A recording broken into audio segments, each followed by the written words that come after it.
Продолжуваме понатаму. Сега доаѓаме до оној дел кога емитуваме прилози кои што сме ги работеле како телевизија, а се своевидна најава на денешната тема и гостин за разговор.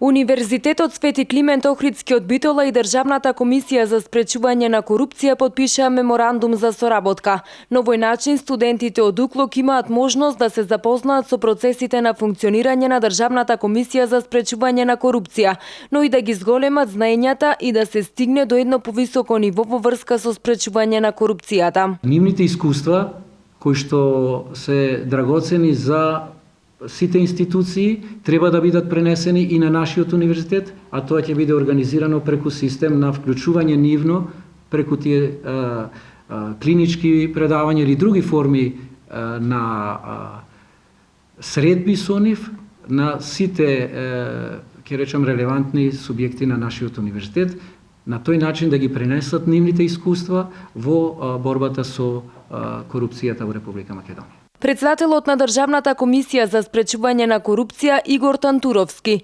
истакна дека нивната цел е да влијаат на идните академски граѓани да створат правилна слика за тоа што значи корупција и што значи борбата против корупцијата. Нивните напори ќе бидат насочени кон превенција на овие дејствија, односно со конкретни примери да ги запознаат идните академски граѓани со какви ситуации може да се соочат, со цел да бидат што поимуни на корупцијата. Нашите конкретни примери, нашите конкретни случаи, посетата на студентите на нашата институција и системот на работа кој го има нашата институција, запознавањето на студентите со тоа како функционираме и што значи Државната комисија за спречување на корупција, мислам дека ќе биде од голем бенефит прво за нив, но понатака и за целото општество. Инаку Универзитетот Свети Климент Охридски од Битола за да увиди дали има конкретни случаи на корупција во високообразовните институции, врши анкетирање на студентите кои во посебни полиња може да посочат видови на корупција. Досегашните анкети покажуваат дека досега нема конкретни случаи на корупција на УКЛО пријавени од студентите, но доколку има таков случај во рамките на нивните можности ќе превземат соодветни мерки.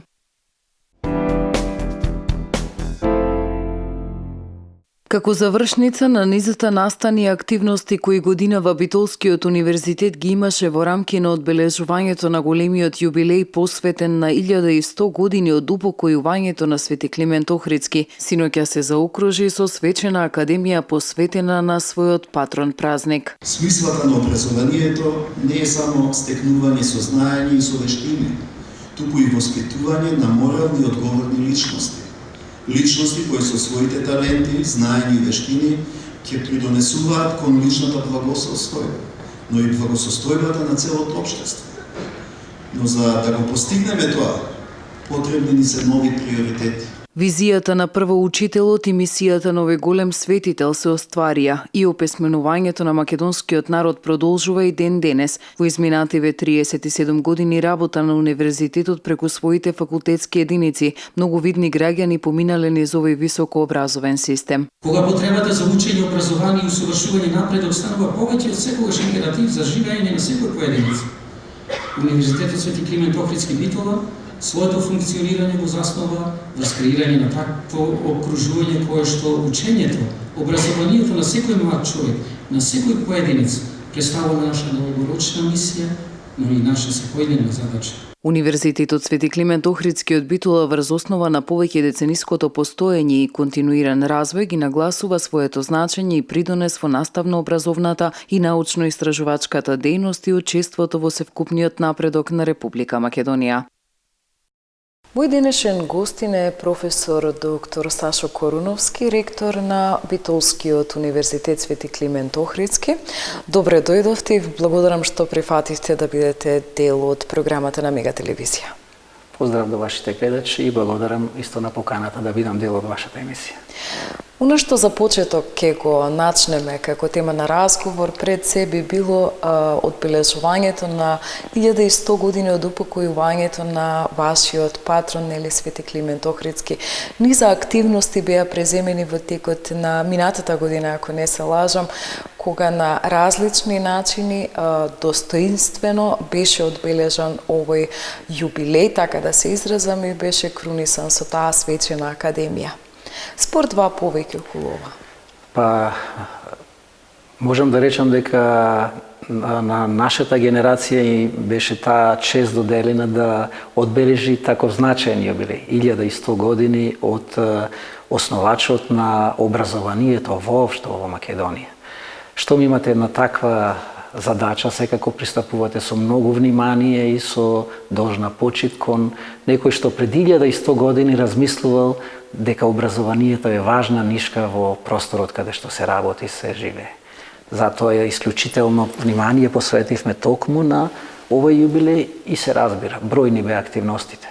Задоволството наше е дека скоро целосно ги исполнивме нашите предвидени задачи и можеме да кажеме тоа беше работилница за мозаици. Тука беа разни надпревари во говорништво.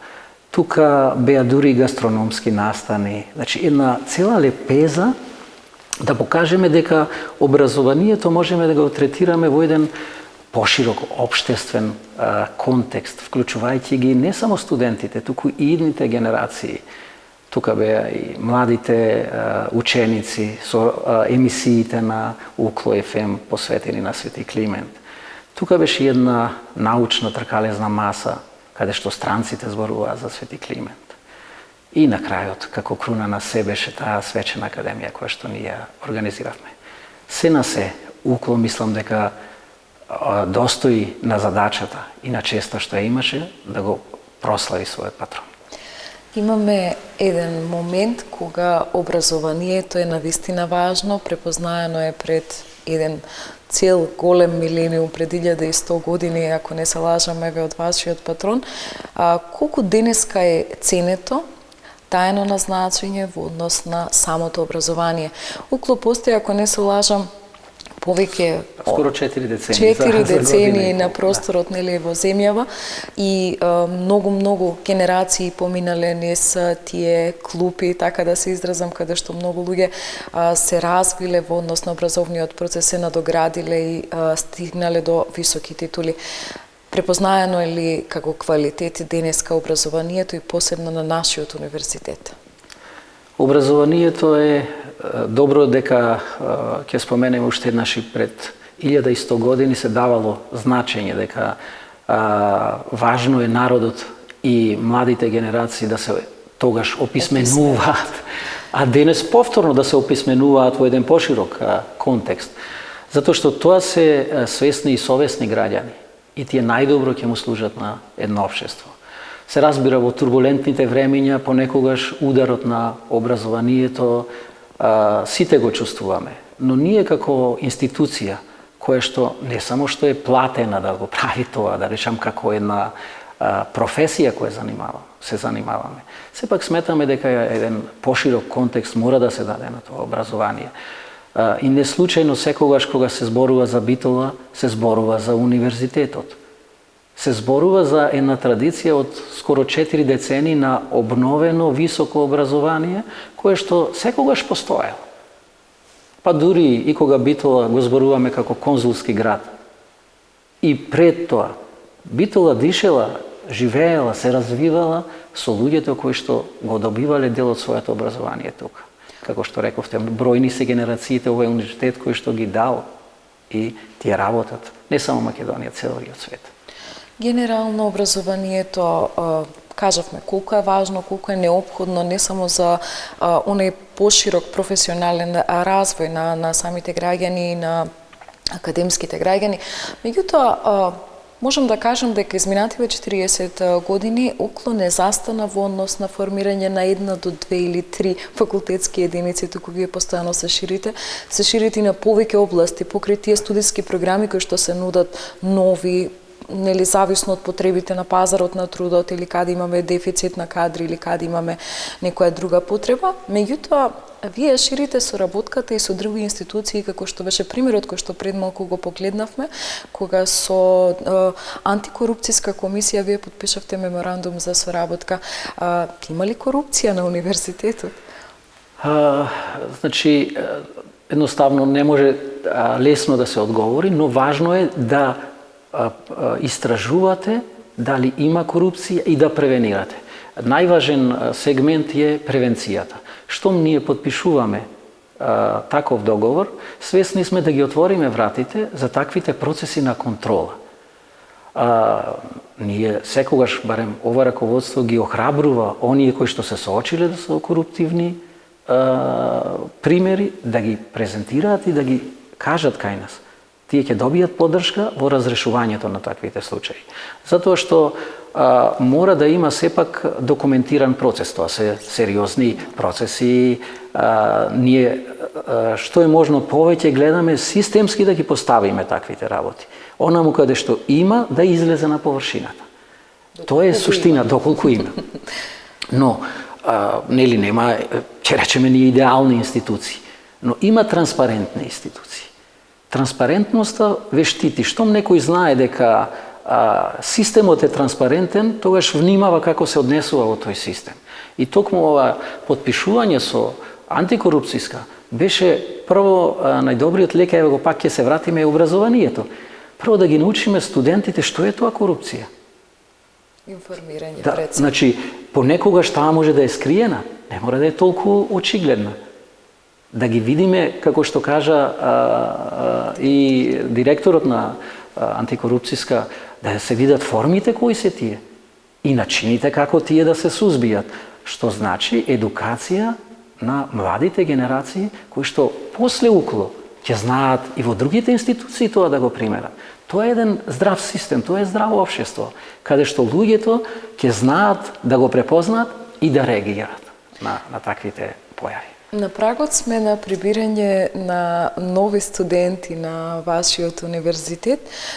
Колкава бројка е предвидена за годинава и кои се факултети ќе можат да ги изберат идните студенти?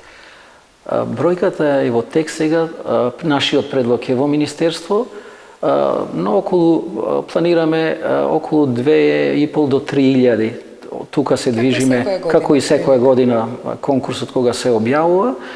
Она што рековте, УКЛО се труди да ги задоволи тие потреби на овај регионот, претежно регионите каде што работи, тоа се претежно пелагонискиот и југозападниот дел на Македонија, но секако дека привлекуваме и туристи, и студенти кои што работат и во Скопје преку нашиот факултет за безбедност. Се разбира, добре дојдени се и студентите кои што имаат интерес да студираат на специфични факултети, кои што се веќе препознаени, можам да речем брендирани во Република Македонија.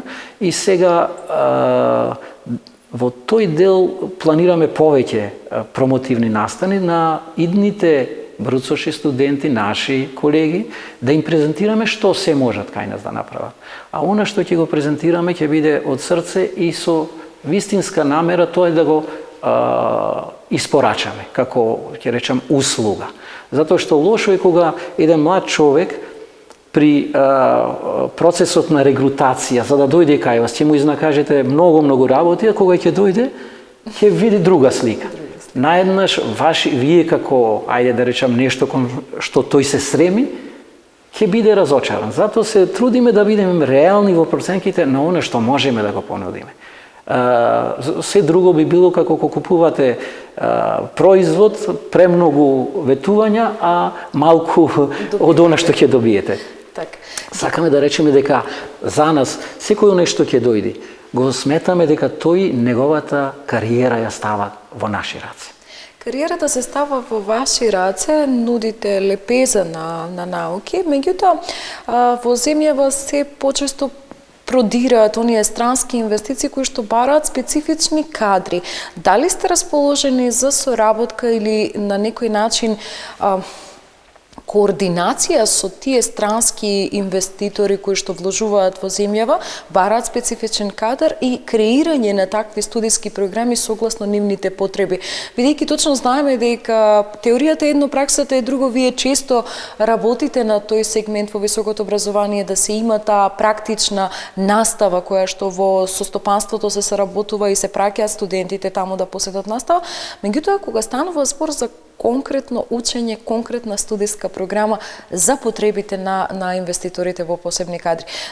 Има ли тука консензус во смисла на соработка, во смисла на креирање на такви студиски програми? Нашата соработка ја нудиме посебно на фирмите кои што се во битолскиот дел. Со неколку фирми имаме склучено договори за соработка, дури и нивни стипендисти користиме, односно нашите студенти користат нивни стипендии. Она што го спомнувате е навистина еден екстремно делотворен начин на заедничка работа со стопанството. И за тоа сме отворени да го направиме и разговараме со фирмите за да тоа се сепак специјализации. Знаете зошто? Затоа што кога го спремате еден студент, го спремате да работи на повеќе работни места. Затоа што тој ќе оди можеби во Кромберг Шубер, потоа ќе замени на друго место. Не го спремате за конкретно работно место. Бизнисот бара кога тој ќе стигне да е спремен за да работи. Мултитаскинг. Така. И наеднаш сега тој мост треба да се преброди со специфични, специјализирани програми за кои што треба да разговараме со тие бизнис корисници на нашите студенти, за да тоа најчесто го правиме со таа практична настава и дел каниме нивни да предават, но кога одат на пракса нашите студенти, веќе влегуваат во процесот. И ако имаат тие веќе познавања, брзо се снаоѓаат кон тој процес. Да, тоа е навистина делотворен начин и ние се трудиме да го развиеме. Можам да речам не само околу Македонија, е на самиот зачеток. Ние немавме вистина такви сериозни врски со стопанството, не само околу Уким, Штип. Генерално таква беше состојбата во земјата после транзицијата. Концептот беше. Да. Но тоа не значи дека тој треба да остане. Затоа викам, системот треба да се менува и спремни сме да влеземе во такви едни потфати, да адаптираме. Меѓународната соработка ќе ја споменам, бидејќи е навистина важна и тоа е полека да што напредно работите. Имаме соработка со низ странски универзитети, имаме визитинг професори, имаме размена на студентите преку разни програми. Меѓутоа има еден интересен факт кој што пред малку го дознав од ваша страна, а тоа е користењето на ИПА програмите. Вие сте еден од најголемите добитници на тие европски пари во моментот во земјава. Може ли зборува повеќе околу тоа? Се разбира, задоволството е и премиерно да објавиме, затоа што пред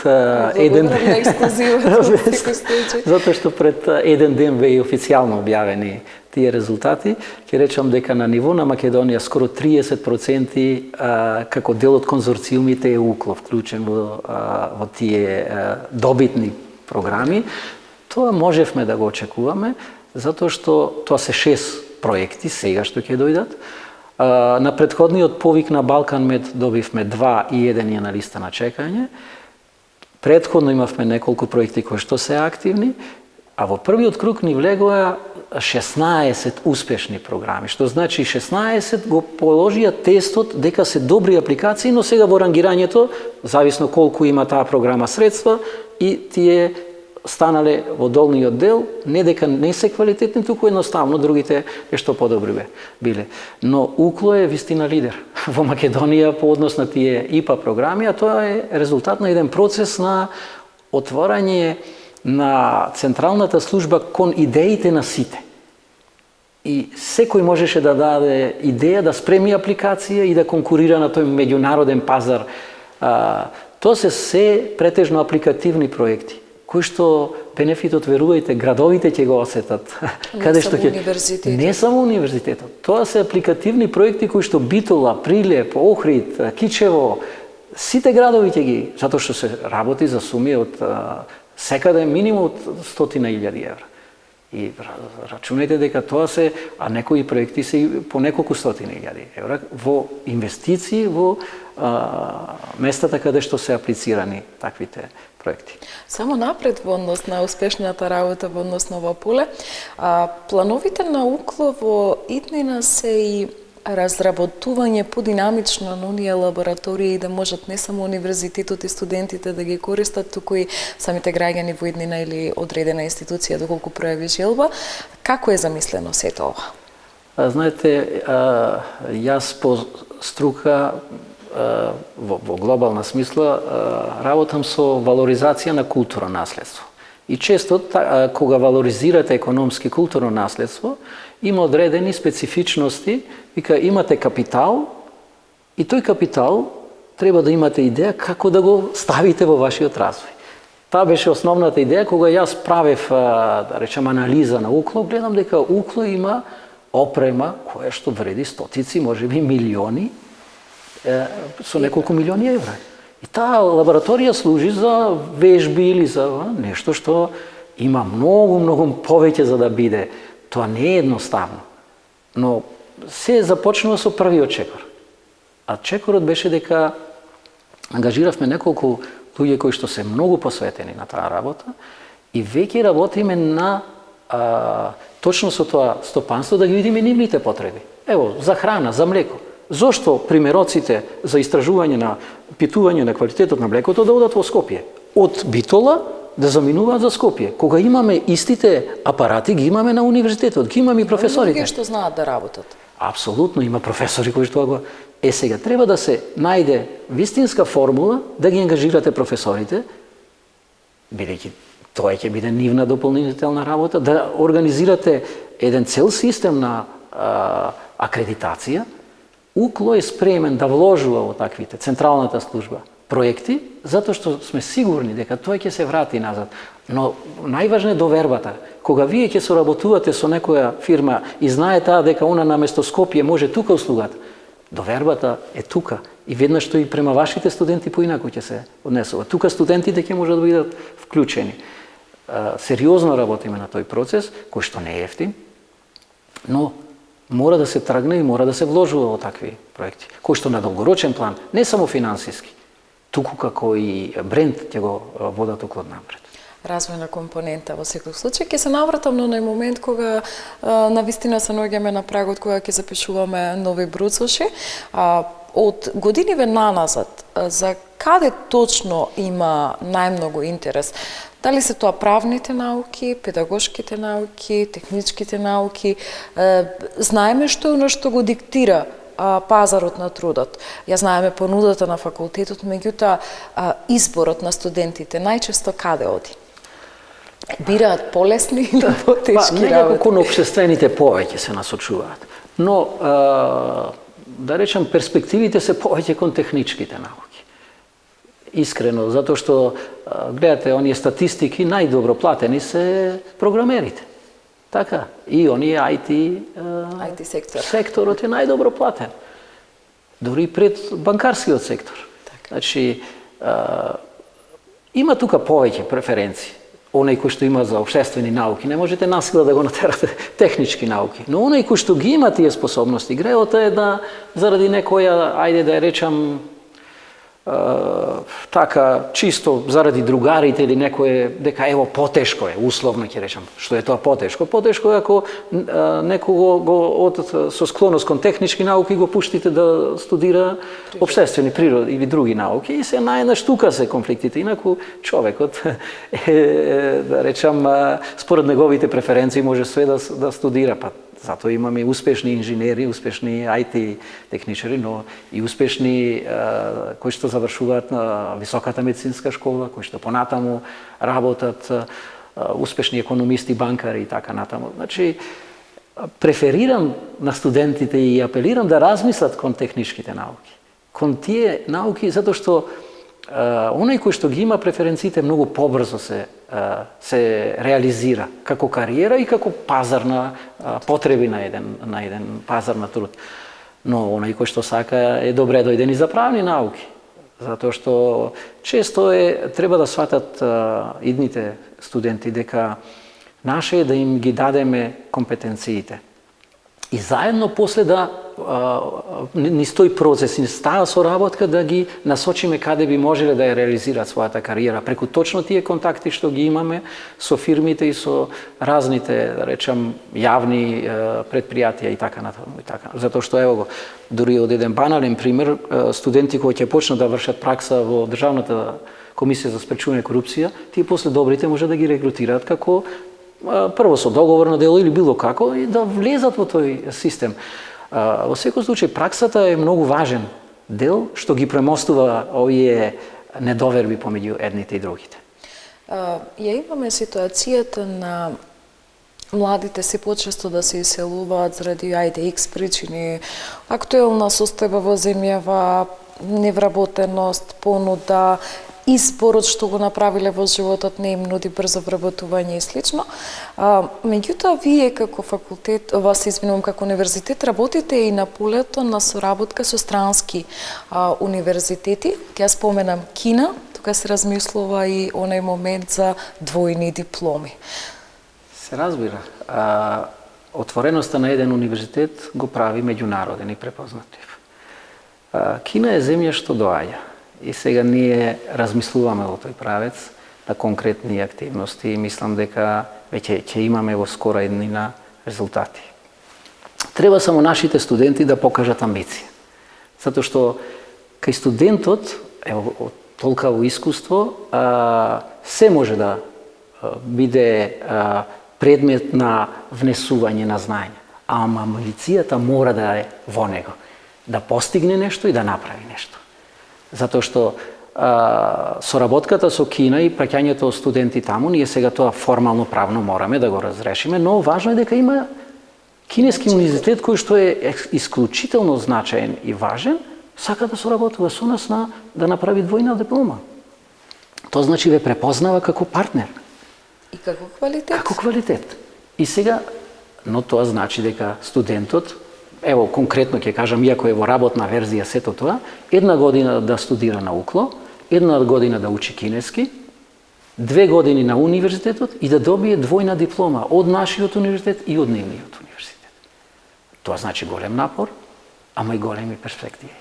А тие перспективи ние се трудиме да им ги овозможиме на нашите студенти. Но треба да има амбиција некој и да влези во тој дел. Затоа што џабе ја правиме таа програма, ако немаме амбициозни луѓе кои што сакаат да излезат и да се соочат со предизвикот, да учат кинески, да одат во... Сето тоа е бесплатно, пазете. Така, меѓутоа и во годиниве кои што доаѓаат, образованието и преку тие финансиски моменти стана многу подостапно до студентите. Кога имавме, се извинувам, моменти да една партиципација биде за одреден факултет на вистина висока, многу се размислуваше ќе запишам или нема да запишам факултет. Меѓутоа сега тоа е достапно. Колку имаме квалитет од кадрите кои што излегуваат, не само од УКЛО, туку генералната слика во земјава. Се појавија оние приватни факултети наспроти оние државни факултети, каде што државните се издржани и докажани низ децениите наназад кои што функционираат и некои нови приватни, каде што често во јавноста ќе слушнете, положив испит со 10 си ја зиде фискалната. Тоа важи во генерациите денеска. Имаме ли квалитет? УКЛО работи на еден, ајде ќе го наречем, можеби мини проект на детектирање на она што останало после еден 4 годишен процес. Односно тоа го викаме колку имаме резидентност на знаењето. И тоа е многу тешко да се измери, но не е невозможно. Значи, оној студент кога ќе му ја промовирате неговата диплома, да одредите што од тие 4 години, затоа што не останало се, така? Тоа се 40 предмети, тоа се книги, но што е она како една маса останало како компетенции и колку може и како светот го мери тоа. Затоа што тогаш веќе ќе можеме да речеме да, УКЛО испорачува со вакви веќе компетенции. Се разбира дека праксата ни дава дека има квалитет, има и неквалитет. Лошо е за конкуренцијата, условно ќе речам да зборувам директно, но јасно е, еден универзитет 40 години што постоел, со кадри кои што се образувале низ еден природен процес на надоградување. И кај кој што онај авторитет и интегритет на професијата е силно изразен, дека нема да има до такви појави каде што буквално ќе ги негираат студентите или ќе имаат некакви, да речам, нуспојави од таквото студирање. Но ние како универзитет се трудиме да воспоставиме систем кој што ќе обезбеди, да не е до индивидуата како испорачува. Затоа што, видите, кога ќе дојдете вие во една институција која тежи кон квалитет, мора да се прилагодите кон тоа. Ако дојдете во институција која тежи на неквалитет, па и вие некако се вклопувате во целиот систем. Значи, суштински да поставите основата дека сакаме квалитет, но сега во услови, како што рековте, кога студентите заминуваат и во услови кога ве мерат колку студенти запишавте, тука веќе мора малку да подклекнете под тој притисок на регрутација на новите студенти. Го имаме оној сегмент кога зборуваме за квалитетот на студентите, колку од во една генерација на запишани студенти, нели таа исполнета квота на бројка која што некоја мери колку студенти сте запишале, може да се препознае преку тоа што истите тие студенти кои што после првиот циклус на студија, оние 4-годишни студии го завршуваат, запишуваат после дипломски, нели, магистерски, докторски, и во тоа сте препознатливи. Колку, нели, само доктори на науки сте дале во годиниве на? Апсолутно, значи посебно круната на образованието е докторските студии. Ќе кажам дека ние сме во некои занимања, дури и лидери во Македонија, по делот не само на домашни студенти, го покриваме целиот регион. Ние можам да речеме имаме студенти од Турција, од Грција, од Бугарија, од Албанија, од Србија, на докторски студии, кои што во еден отворен пазар, бидејќи се тоа луѓе кои што работат, го избрале токму окла. И тоа е голема чест за нас. Голема чест и одговорност, затоа што според новите критериуми, многу од универзитетите немаат докторски студии. Затоа што не може да ги постигнат тие стандарди за да организирате докторски студии. Ќе кажам тука, ево една критичка нота према нас. Магистерските студии последниве години осеќаме пат на бројот. Веднаш се пали црвеното светло. Сигналот дека нешто не е како што треба. Значи, мора да имате систем кој што ќе ве алармира. И не е страшно да речете да имаме пат сериозен на вториот циклус. Во функција е сега разработка, анализа зошто е тоа така и веднаш да преземеме мерки да го санираме сето тоа. Значи, важно е да во целиот тој процес имате сигнали и фидбек што се случува со системот, за да може да реагирате. Ги имаме тие магистерски тој падот во ред ќе се најде решението и проблемот каде лежи. Меѓутоа, на кој факултет најповеќе се бираат магистерските студии? Јас мислам дека вака на економски факултет, на факултетот за туризам имаше доста студенти и на правниот факултет, затоа што сега правниот факултет, според Законот за високо образование, го третира како интегрирани студии и сега штом се направи 3+2, студентите всушност мора и да магистрираат. Тоа е случај во Скопје исто.